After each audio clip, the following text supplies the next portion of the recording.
My name is Maya Torres, and I'm a lieutenant commander in the United States Coast Guard. At 32 years old, I've dedicated a third of my life to the service, to a duty that feels as natural to me as breathing.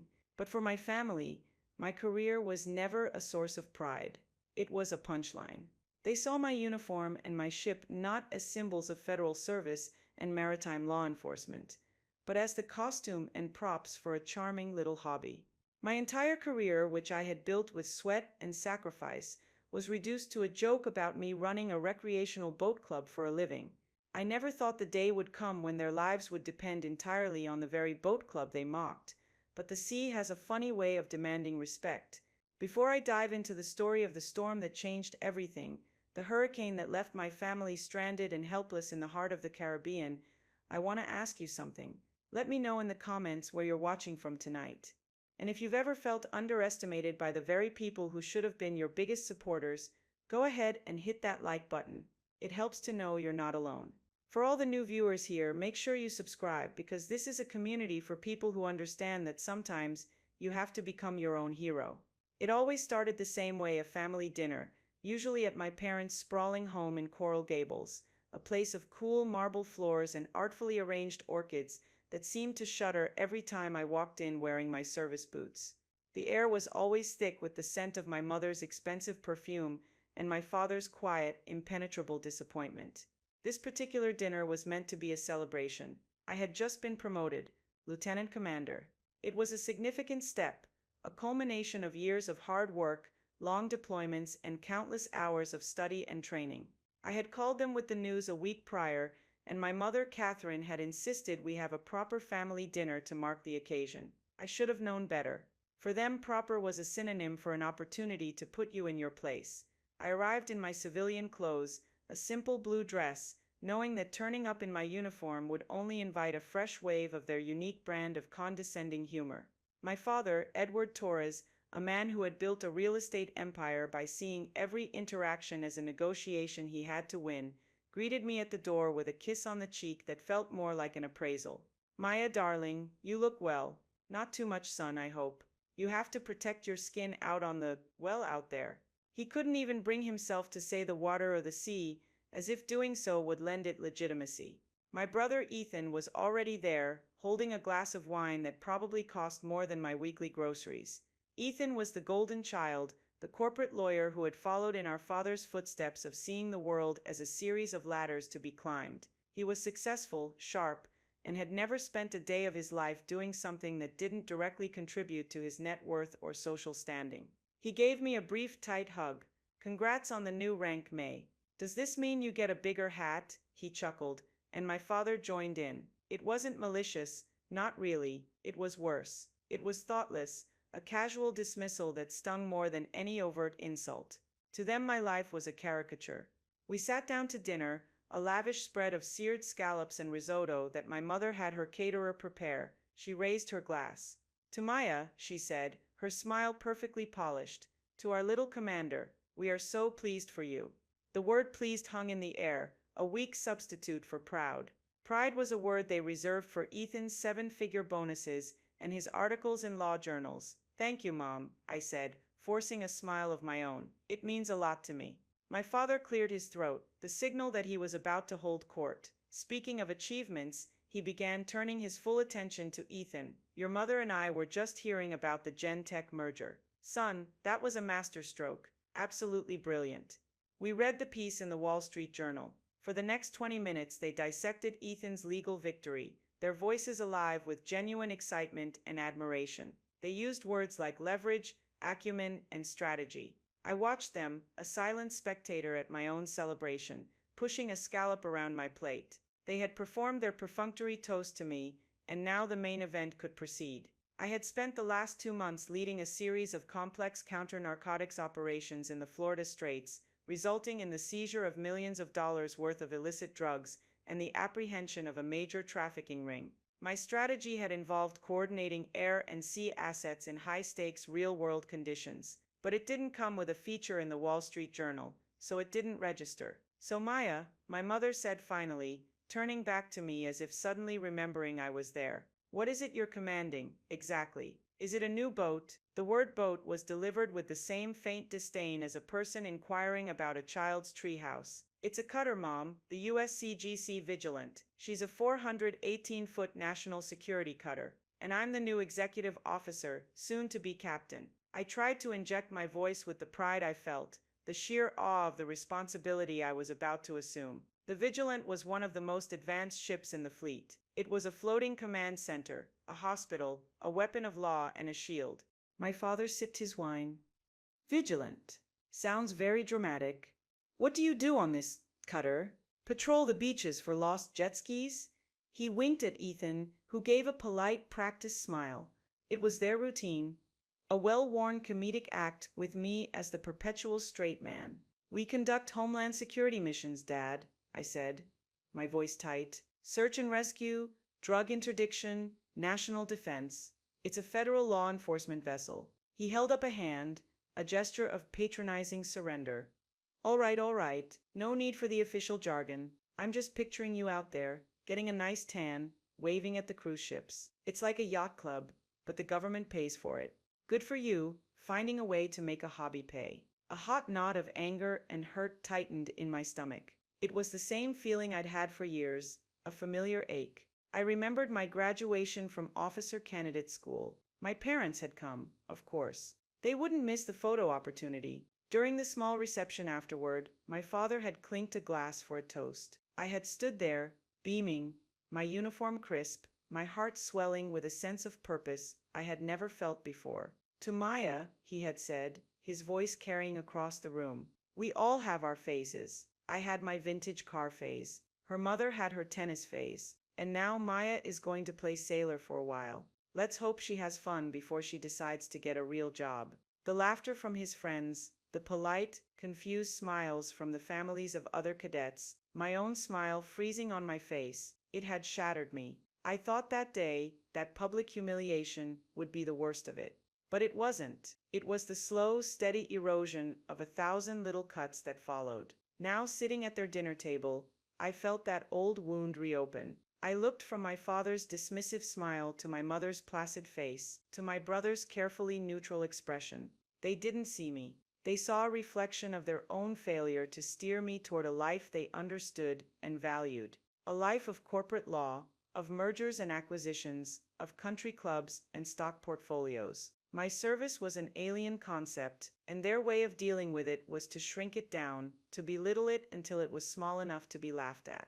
Actually, my mother said, changing the subject with a breezy confidence, speaking of cruise ships, your father and I have a wonderful surprise. We've booked a trip, the grand tour of the Caribbean, and Ethan is coming with us. She beamed at my brother, who nodded. I finally managed to clear my schedule. A full 10 days. We're sailing on the Serenity of the Seas. It's their newest ship, an absolute marvel, state of the art. My father pulled out his phone to show me a picture of the vessel. It was a behemoth, a floating city of glass and steel, with water slides, a dozen pools, and a climbing wall on the stern. It looked less like a ship and more like a theme park that had been set adrift. Now that, my father said, tapping the screen, is a real ship. Over 100,000 gross tons, carries 4,000 passengers. Makes your little cutter look like a rowboat, eh? I didn't answer. I just stared at the picture, at the gleaming white superstructure, a monument to leisure and excess. It's very impressive, I managed to say. When do you leave? Next month, Catherine said. And we want you to come, Maya. It's our treat, of course. You could use a real vacation, away from all that. The implication was clear. A vacation from my life, from my choices. The offer, meant to sound generous, was just another insult. It was a declaration that my life was so meager, so insignificant, that I couldn't possibly afford such luxury myself, and that I must be desperate for an escape. I took a deep breath, gathering my composure. This was the moment to draw a line. I can't, I said, my voice calmer than I felt. I take command of the Vigilant that same week. I'll be on patrol. My father sighed, a theatrical display of exasperation. Maya, for heaven's sake, it's a patrol. Can't you get someone to cover for you? It's not like you're running the Navy. It's the Coast Guard. How important can it be? How important can it be? The words echoed in the sudden silence. I looked at him, really looked at him, and for the first time, I didn't see my father. I saw a man so insulated by his own wealth and success that he had no concept of a world beyond it. A world where duty wasn't a choice but a vow. A world where people ran toward danger, not away from it. It's important to me, I said softly, and it's important to the people my crew and I are sworn to protect. He shook his head, a small, sad smile on his lips. The boat club, he murmured, almost to himself, always so serious about the boat club. I stood up, placing my napkin on the table. The risotto was cold. Thank you for dinner, I said, but I should be going. I have an early morning. My mother looked flustered. Maya, don't be so sensitive. Your father is only teasing. I know, I said, and that was the saddest part. He always is. I said my goodbyes, the usual sterile pecks on the cheek, and walked out of that house of cool marble and into the warm, humid Florida night. As I drove away, I didn't feel anger anymore, just a profound, hollow emptiness. They were going on their luxury cruise to their floating city, and I was heading back to my rowboat. We were living in two different oceans, and the distance between us felt as vast and as deep as the sea itself. I didn't know then that a storm was gathering on the horizon, a storm that would force our two worlds to collide with the force of a tidal wave. The week before my parents and Ethan were set to depart, I was already immersed in my new role aboard the Vigilant. My predecessor, a grizzled captain who had the sea in his blood, had left big shoes to fill, and I was determined to prove I was worthy of the command. My executive officer, Lieutenant Mark Miller, was an invaluable asset. He was sharp, steady, and had a quiet competence that inspired confidence in the crew. He was a few years younger than me, but had a maturity that belied his age, born from years of high-pressure situations. Mark was one of the few people I worked with who knew a little about my family, not the details, but he'd picked up on the general chill. One afternoon, we were in my new cabin, going over patrol schedules and crew readiness reports. The small, Spartan room was a world away from my father's mahogany-paneled study. My desk was gray steel, bolted to the floor. The only personal touch was a single-framed photo of my grandfather in his own Coast Guard uniform from the 1960s. He was the one who had inspired me, the one who had told me stories of rescues in the frigid North Atlantic, his eyes gleaming with a pride my father never showed. "Everything looks in order, ma'am," Mark said, tapping a final checklist. "The crew is sharp. They're excited to have you at the helm. There's been a good buzz since the announcement." "Good," I said, trying to push the memory of my family dinner out of my mind. "I want us running at 100%. We're heading into the peak of hurricane season." Mark hesitated for a moment, a rare thing for him. "Speaking of which, your family is still heading out on that cruise, right? The timing is a little aggressive." I looked up from the charts. "They are. On the Serenity of the Seas." I couldn't keep the bitter edge from my voice. "They're not concerned. It's a big ship. Ma'am, with all due respect, I've seen a Category 4 hurricane toss a container ship like a bath toy. There's no such thing as a ship that's too big." He was right, of course, but my family operated on a different set of principles, where money and status were bulwarks against the inconveniences of the natural world. They believed they had paid for safety, for calm seas and sunny skies, and they expected to receive it. I gave him a tired smile. "I know, Mark. I've said my piece. They think I'm being overly dramatic. They think this," I gestured around my cabin, at the ship that was now my responsibility, "is a game." Mark's expression was carefully neutral, but his eyes were sympathetic. He knew not to overstep. "Well," he said, changing the subject back to official business, "the engine trials are complete, and all systems are green. We're ready to sail on your command." "Thank you, Mark," I said, grateful for his professionalism. "Let's make sure we stay that way." As he left, my eyes went back to the photo of my grandfather. He had understood. He had known that the sea doesn't care about your bank account or your family name. It demands respect, and it takes what it wants from those who fail to give it. My parents were about to get a lesson in that respect, a lesson far more profound than any I could have ever taught them. The first few days of their cruise were, by all accounts, idyllic. My mother sent me a stream of photos via text. My father, looking smugly relaxed in a lounge chair with a brightly colored drink. Ethan posing with a forced smile by a rock-climbing wall. the three of them dressed up for a formal night, looking like a portrait of effortless wealth. The captions were filled with breezy updates. The food is divine. Ethan actually went in the pool. You wouldn't believe the size of our suite. Each message felt like a small targeted jab, a reminder of the world of luxury I was missing while I was overseeing bilge pump maintenance and running navigation drills. I replied with polite, non-committal texts. Looks lovely. Have fun. Glad you're enjoying it. I tried to feel happy for them, but all I felt was the familiar dull ache of being on the outside. Meanwhile, on the Vigilant, we were settling into our patrol routine. The sea was calm, the sky a brilliant, endless blue. But in the CIC, the Combat Information Center, a different story was beginning to unfold. A tropical depression designated Helena had formed off the coast of Africa. It was a late-season storm, and the initial forecasts had it tracking north, well away from major shipping lanes and land masses. But weather in the Atlantic is a fickle beast. Every 6 hours, we pulled down new data from the National Hurricane Center. Every update showed Helena growing stronger, her path shifting ever so slightly south. She's feeding on that warm water, Mark said, standing beside me as we looked at the ominous swirl on the satellite display. Look at that pressure drop. She's intensifying fast. By the third day of my parents' cruise, Helena was a Category 1 hurricane. By the fourth day, she was a Category 2, and her projected path was no longer a gentle curve toward the open ocean. It was a dagger pointed directly at the eastern Caribbean, right where the serenity of the seas was sailing.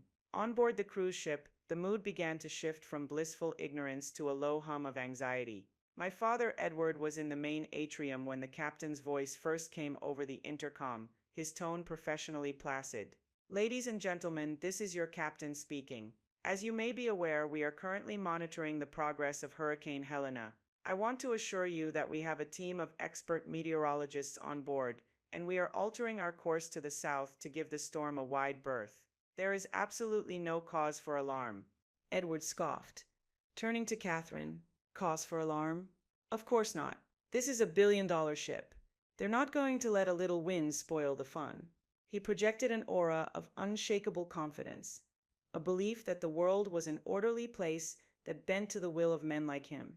But Catherine looked worried, her perfectly manicured hands twisting a linen napkin at their cafe table. But Edward, a hurricane? Shouldn't we? I don't know. Go back?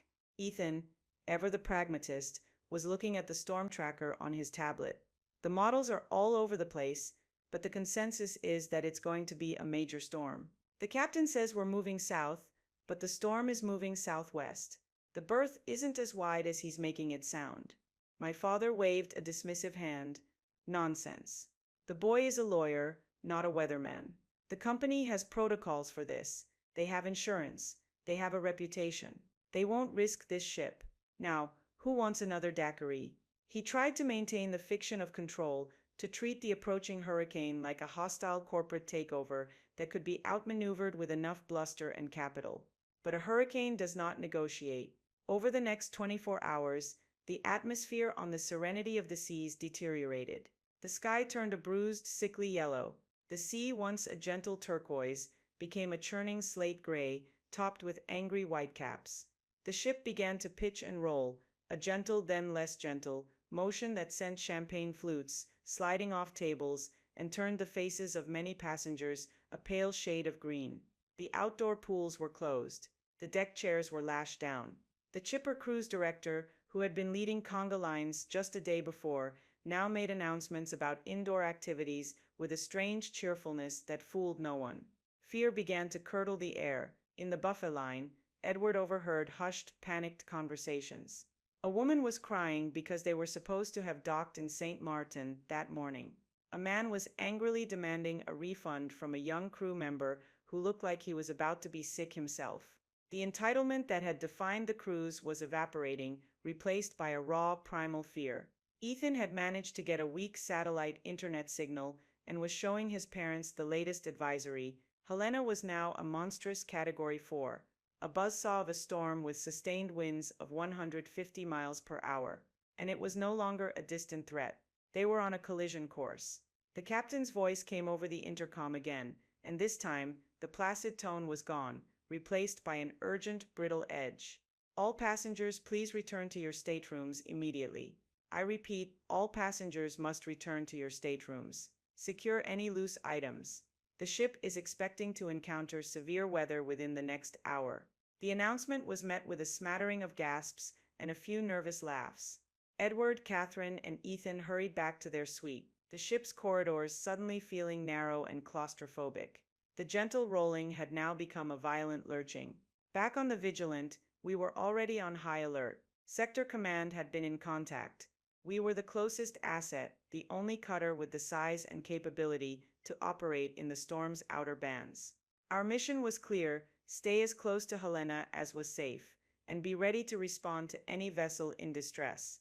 Every ship in the region was scrambling to get out of the way, but the Serenity of the Seas, due to its size and earlier hesitation, was caught. I stood on the bridge, my hands gripping the railing as the Vigilant slammed into the first of the massive swells rolling out from the storm's core. The sky was black, rain lashed against the armored glass of the bridge windows in horizontal sheets. My ship, my rowboat, was fighting the sea, her engines straining, her hull groaning under the immense pressure, and we were heading in, not out. I thought of my family in their luxury suite. I imagined their fear, their disbelief that this could be happening to them. A bitter, ugly thought rose in my mind. This is what the real sea is like. This isn't a boat club. I pushed it down, ashamed. They were my family, and they were in danger. My duty was absolute, untainted by personal history. Inside their stateroom on the Serenity, the world had become a chaotic nightmare of noise and motion. The ship was groaning, a deep, tortured sound of stressed metal. Outside their balcony door, which they had been instructed not to open, the wind shrieked like a banshee. Every few seconds, the entire vessel would shudder violently as a rogue wave, a mountain of black water, slammed into its side. Catherine was huddled on the bed, her face buried in a pillow, murmuring prayers. Ethan was trying to brace a sliding armchair with his foot, his face pale and clammy. Edward, however, was furious. He was standing, legs braced, gripping the back of a desk, his knuckles white. His fear was manifesting as rage. "This is unacceptable," he roared over the din of the storm. "A complete failure of management. I paid for a luxury experience, not a death trap. Someone will be held accountable for this. I will sue them into oblivion." Ethan looked at him, his expression a mixture of fear and pity. "Dad, now is not the time for litigation. We need to focus on what to do if—" He didn't finish the sentence. Then it happened. There was a sound unlike any other, a colossal, grinding crack that seemed to come from the very bowels of the ship, followed by a sickening lurch that threw them all to the floor. The lights flickered, flickered again, and then went out, plunging the room into absolute darkness. The thrumming vibration of the massive engines, a constant presence since they had boarded, was gone. The silence that replaced it was somehow more terrifying than the storm's roar. A new sound began. The high-pitched, terrified screams from the hallway, the Serenity of the Seas, the unsinkable, state-of-the-art marvel of engineering, was dead in the water at the mercy of a monstrous hurricane, and my family was trapped inside. On the bridge of the Vigilant, the report came through on the emergency channel, a panicked, broken transmission from the bridge of the Serenity. "Mayday, Mayday, Mayday. This is cruise ship Serenity of the Seas. We have lost all power, lost propulsion. We are dead in the water. Position." The voice was cut off by a blast of static, but we had the coordinates. I looked at the tactical plot. They were right in the northeast quadrant of the storm, the most dangerous part. Mark looked at me, his face grim. "Ma'am, they are in the worst possible place. The storm is pushing them toward the Andros Reef system. If we don't get there, they'll be torn to pieces."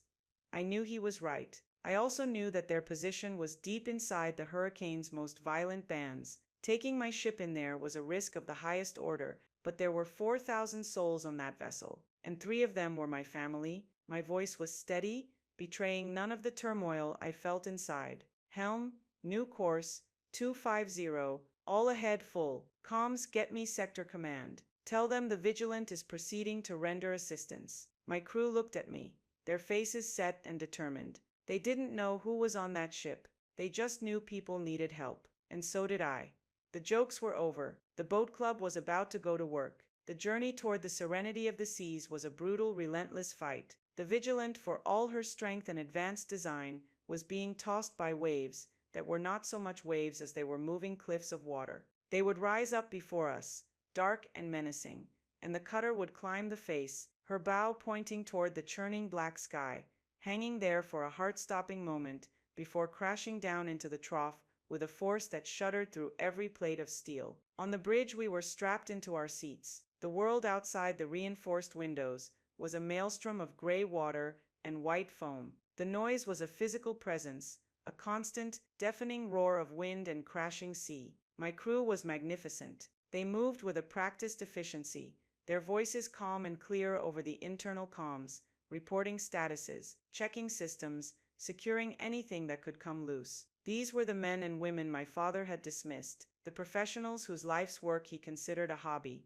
I saw a young seaman, no older than 19, methodically checking the lashings on a piece of deck equipment, his face soaked but his movements sure. I saw my engineers in the belly of the ship, nursing the engines, keeping the heart of the Vigilant beating against the storm's fury. This was my team. This was my family. The irony was a bitter pill. I was risking this family to save the one that had never understood me. Hours crawled by. Every minute felt like an hour. We were taking a pounding, but the ship was holding. "We're 50 nautical miles out, Captain," Mark reported, his voice tight. "We should have them on radar soon." As if on cue, a faint blip appeared on the screen. It was huge, but it was stationary. The serenity of the seas, drifting, helpless, 30 miles out.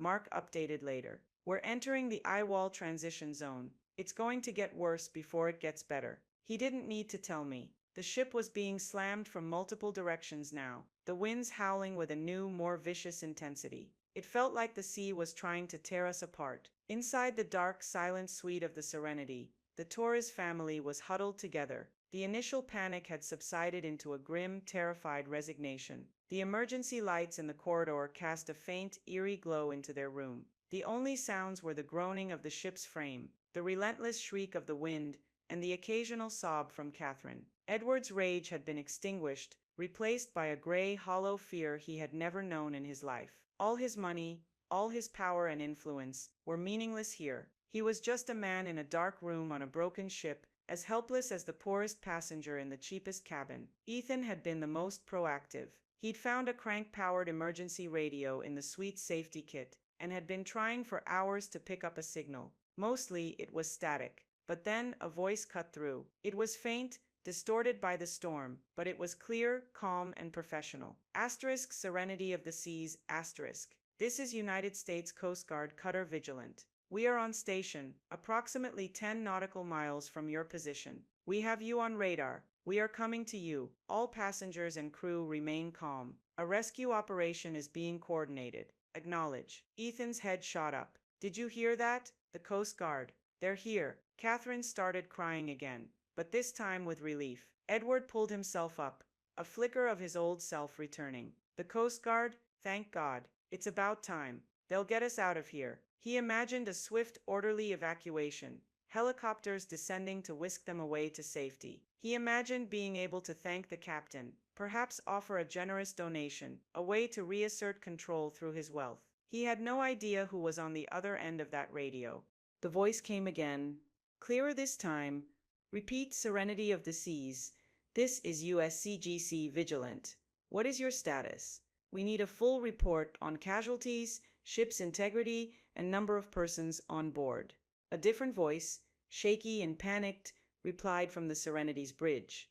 "Vigilant, this is Serenity. We are adrift. No power.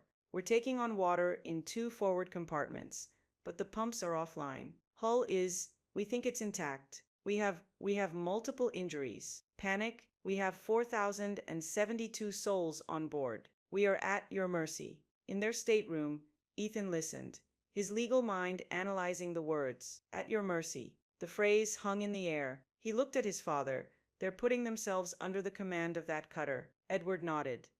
As they should. It's the law of the sea. The rescue vessel is in charge. Then the first voice from the cutter spoke again. The transmission was crystal clear now, as if she were in the next room. Her voice was pure authority. It was confident, unwavering, and utterly familiar. Understood, Serenity. This is Lieutenant Commander Torres, Captain of the Vigilant and On-Scene Commander. I am taking operational control of this rescue. All communications will go through me. Now, give me a status on your medical team and most critical injuries. Silence fell in the stateroom. It was a silence deeper and more profound than the one left by the dead engines. Ethan's jaw dropped. Catherine's sobbing stopped, her eyes wide with disbelief. Edward stood frozen, his face a mask of utter shock. He stared at the small radio as if it had just cursed him. "Torres?" he whispered. "Lieutenant Commander.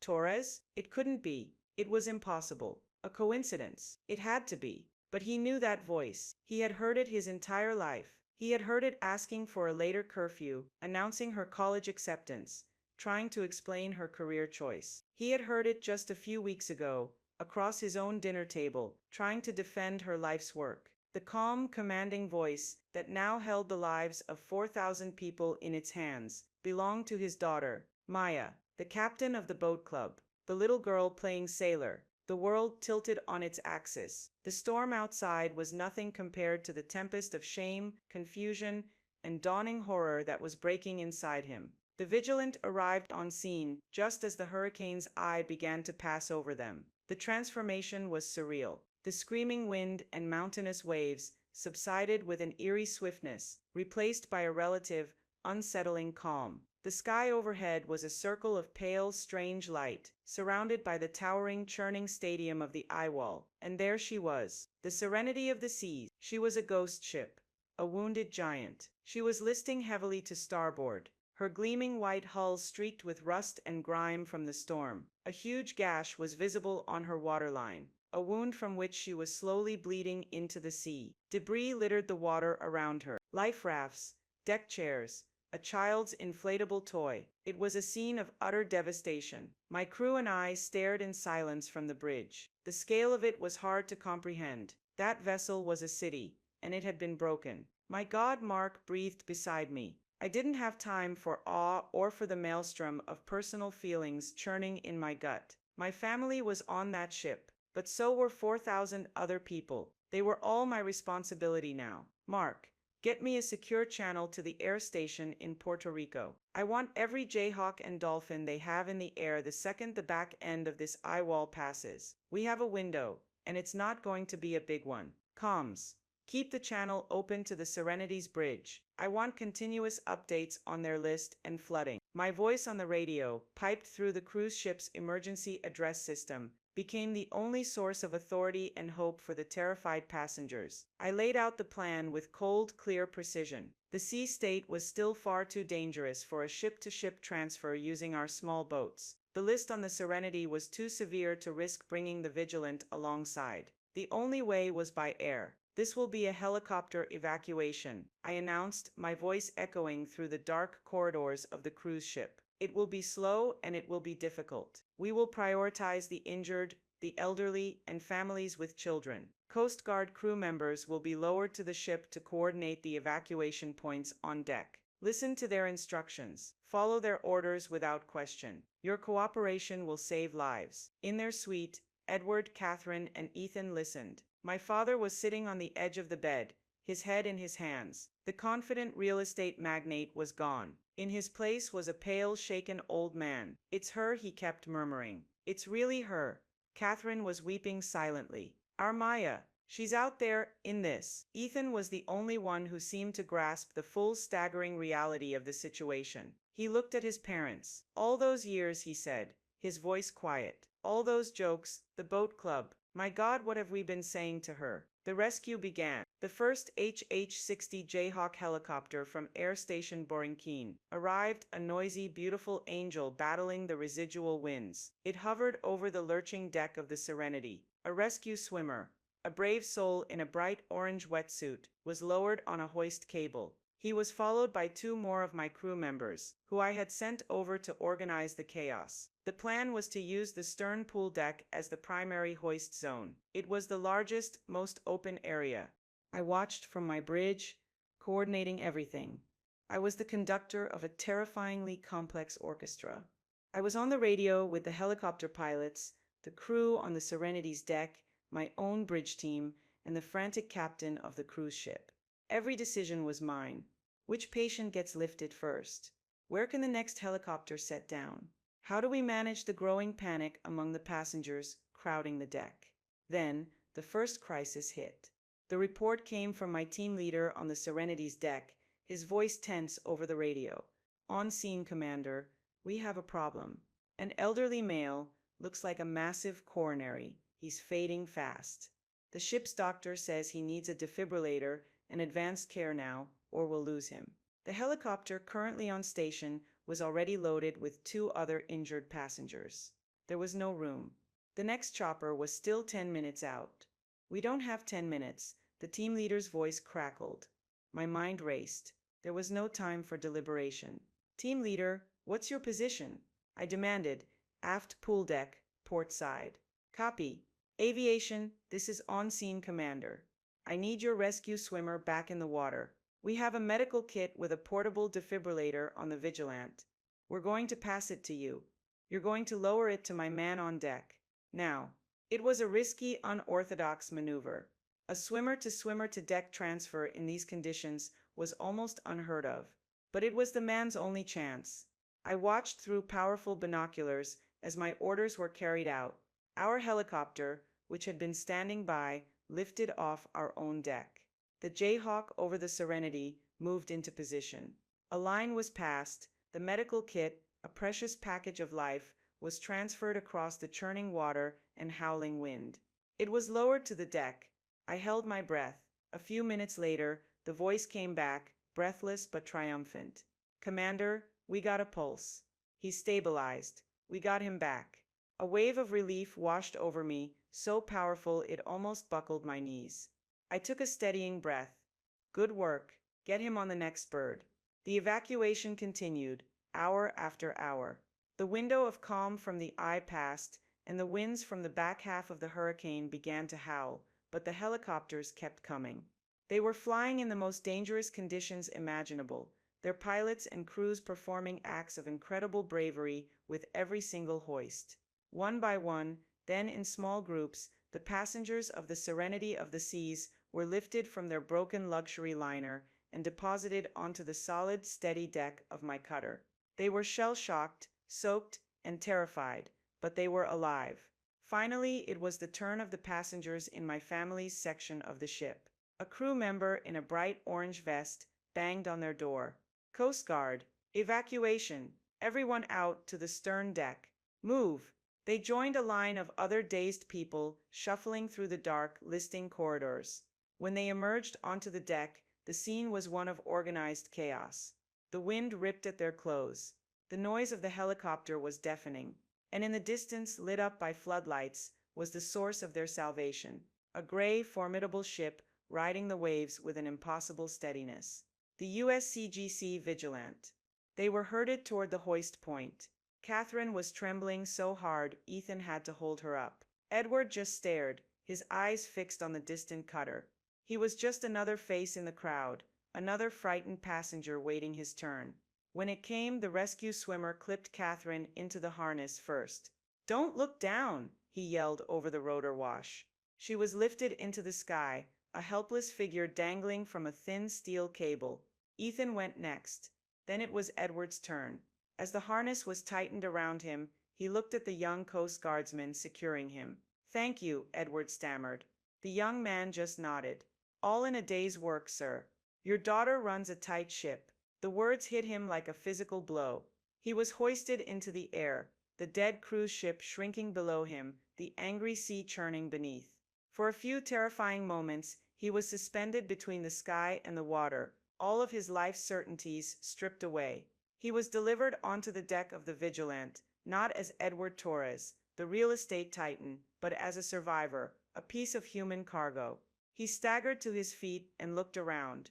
The deck was crowded with his fellow passengers, wrapped in gray wool blankets, sipping hot coffee from styrofoam cups. And there, on the bridge wing, looking down not at him, but at the whole operation, was Maya. She was wearing her blue operational uniform, a headset over her ears, a pair of binoculars in her hand. The wind whipped her hair, but she seemed as unmovable as the ship itself. She was pointing, giving orders, her expression one of intense, absolute focus. She was not his daughter, not in that moment. She was the commander. She was a force of nature more powerful than the hurricane she had just defied. And in that moment, seeing her in her element, a figure of pure competence and authority, Edward Torres felt a sense of shame so profound it burned him from the inside out. He had mocked her, he had belittled her, and she had just saved his life. The last passenger was lifted from the serenity of the seas as dawn broke, painting the bruised sky in shades of orange and purple. The cruise ship, now empty and silent, was left to its fate, a tombstone marking the place where nature had reminded humanity of its hubris. On the deck of the Vigilant, there was a strange mix of exhaustion and elation.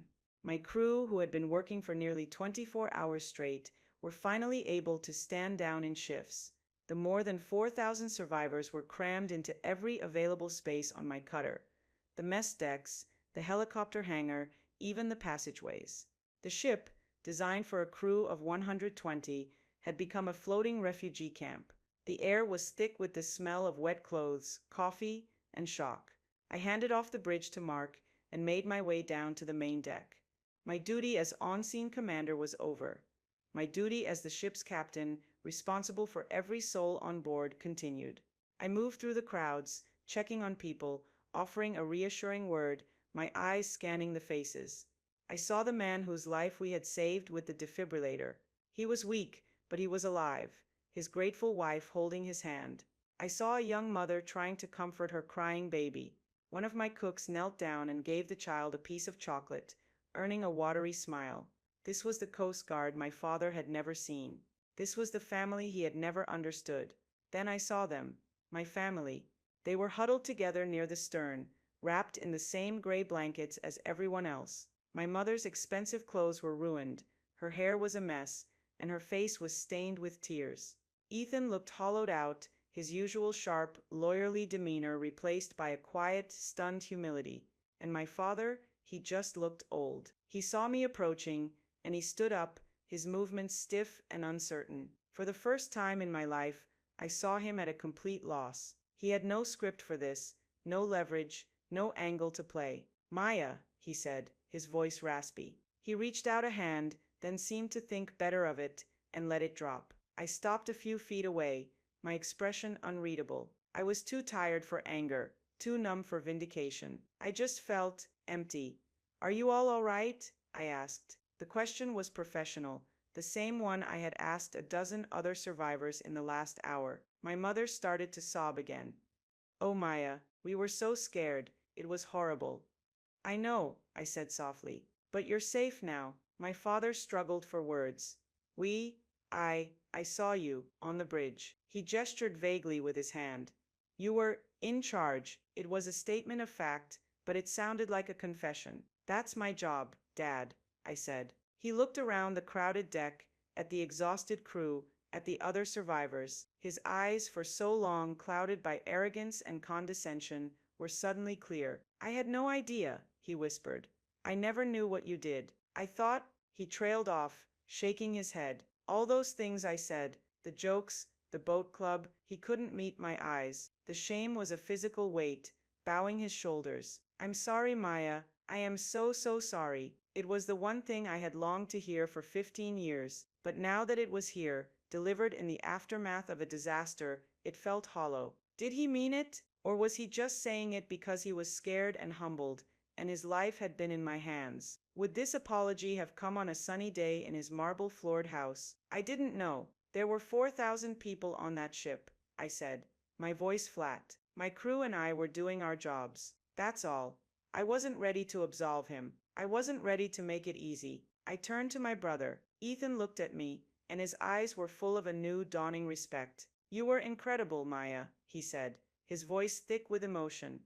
"I was useless. I was trying to think of who to sue, who to blame. And you were saving people. All my life, I thought I was the successful one, the important one. I was wrong. I was so wrong." This felt different. Ethan's confession wasn't born of the shock of the moment, but of a fundamental reevaluation of his own life. It was a crack in the foundation of the family hierarchy. He saw it now. He finally understood. I gave him a small, weary nod. Get some rest, I told them. We'll be in San Juan in the morning. I turned and walked away, leaving them standing there in their borrowed blankets. I had work to do. I couldn't process the collision of my two worlds right now. Later, perhaps. For now, I was still the captain. As I walked back toward the bridge, Mark fell into step beside me. How are they? He asked quietly. They're fine, I said, a little shaken up. He looked at me, reading the exhaustion and conflict on my face. You did a hell of a thing today, Captain. You and this crew. Don't ever forget that.